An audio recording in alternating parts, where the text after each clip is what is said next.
So this is a HR737 hack that we do. So it's got a little pulse that can be, you can adjust the speed of the step. So it's fastest is about 5 steps per second. So I'll just turn it down a little bit. So the beauty of this box is that it's got a wide frequency band. So we've got FM,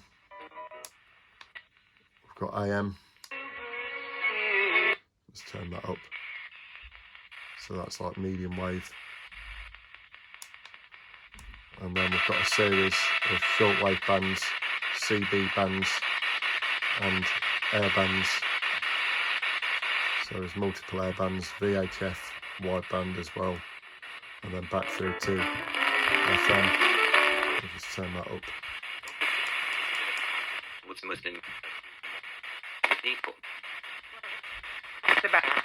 So quite a neat little portable hack that can be carried around, can be plugged into an amplified speaker as well, and it's got an extendable antenna to make it more sensitive and less sensitive.